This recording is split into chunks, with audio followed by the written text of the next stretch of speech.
Welcome back. We're marking 2 years since October 7th, 2023, and the Hamas deadly attack against Israel. Terrorists launching a coordinated, surprise, deadly attack on Israel. We are remembering the hostages still in captivity as the war rages on. And turning stateside here in the United States, the government shutdown is now in its 7th day as Americans are starting to feel the effects of the political standstill. Let's bring in our political panel. Today, we're joined by April Chapman. She's a Project 21 ambassador, and Madeline Somerville. She's a Democratic strategist and former Democratic speechwriter. Good morning, ladies. Good morning. Good morning. So let's begin with October 7th. This is a 2-year-old war, and the fact that hostages remain in captivity continues to break our heart every day. April, your thoughts on what needs to be done to finally bring peace to the Middle East as the negotiations are still ongoing and the hostages, many of them have yet to be returned? I'm so glad that you actually mentioned those hostages. We keep forgetting that Americans were harmed. Americans were killed over there. And I understand that this is a very inflammatory discussion and it is highly polarizing. But if I was President Trump, I would put pressure and tell Hamas that either you accept all of this peace deal or we're going to come and we're wiping everybody out. OK, these people killed Americans. Israel's doing what they need to do, which is taking Hamas out. I've always said the enemy of my enemy is my friend. And so if they don't accept the 20-point plan, America is going to go in and help Israel and give them whatever they need to kill them all. I make no apologies for that position. They have killed Jews, which is horrible, but they have killed Americans, 46 Americans, 12 hostages. We need to understand what that means. Our people were killed, and Joe Biden asked for a ceasefire from terrorists who are hell-bent on indiscriminate bloodshed. We cannot forget that. So true. And Madeline, I think progress is being made with this Trump plan, if you will. Why? Because many Arab nations are on board. And the walls are closing in on Hamas such that militia groups that support Hamas have actually put down their weapons and said that they will agree to the peace deal. So it seems like Hamas is losing support in many allies.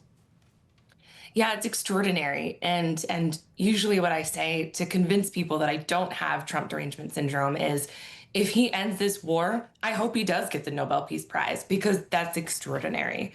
I think we have finally made some progress. Unfortunately, I think it came at the cost of Bibi Netanyahu standing in front of the UN and watching all the countries walk out, representatives from the countries walk out. I think the Hamas saw that and they said, we got what we wanted. And now they're willing to negotiate from what we heard from that, the interview that was done with the leader of Hamas. But I am thrilled that we are close to getting the hostages home, that we're close to ending this war, because it doesn't matter who you're supporting or what side you're on. Nobody wants war. Nobody wants this to be taking place. And I loved everything my girl April just said. That was great. I mean, nobody wants war. I don't want war, but I liked everything she just said. That was pretty good. And I like what you just said. In fact, I'm sending a note to our producers to actually make a copy of this clip because Madeline Somerville actually endorsed President Trump for the Nobel Peace Prize if he can actually get this deal done. Awesome. It's definitely undeniable that President Trump is bringing peace around the world. I do want to turn here at home, though. The government shutdown now in its 7th day. Transportation Secretary Sean Duffy at Newark Liberty Airport talking all about it and how possible air travel disruptions are on the rise. Here's his thoughts. I want to be clear. Do I think they're more stressed right now in our towers? Yes. Is our airspace unsafe? No. Right? If we think there's issues in the airspace, we will shut it down. We will close it down. We will delay. But again, it's creating a ripple effect.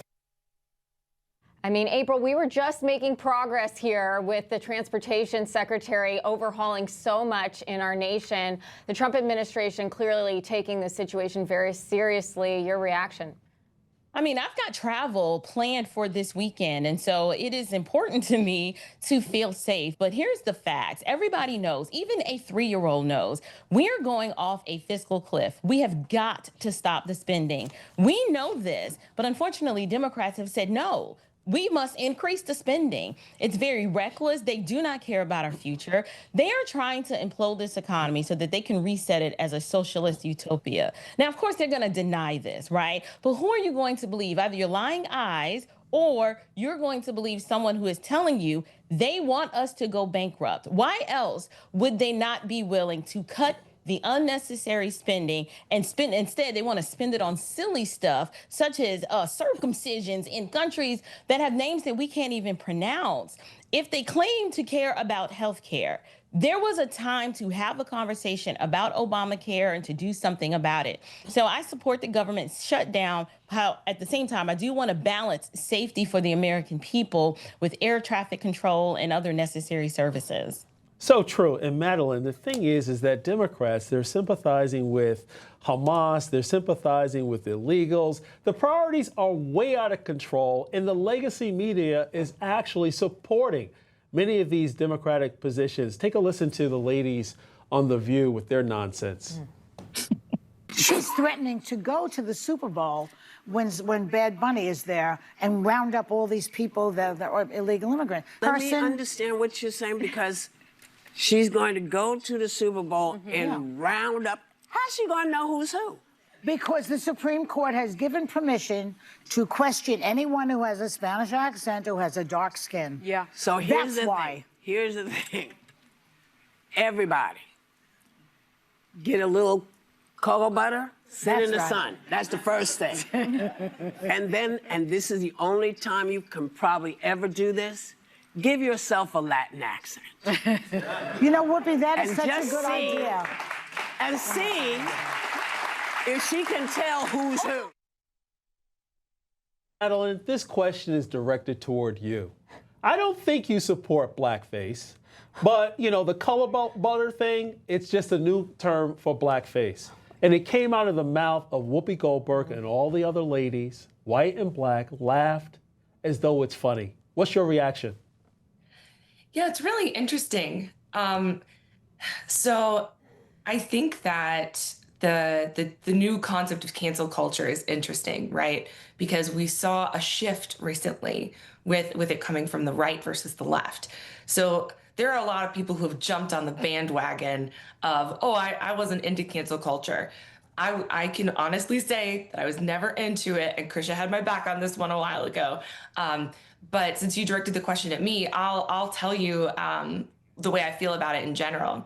So when I was a little girl, I loved Cinderella, right? Like I had my like a bandana and like a broom, and I loved her so much. And she was an orphan. And then I grew up to go study child welfare, right? Because I wanted to take care of little kids. Then I found out that Walt Disney was accused of anti-Semitism, right? Okay. Why shouldn't I have the thing that I love just because he sucks, right? Like, that's not fair. Why shouldn't I have the thing that inspired me and made me feel great? So I'm anti-cancel culture for many reasons, but that's my little personal reason. We love you, Madeline, but that's a long-winded answer for saying that you do not support blackface. But we'll leave it there.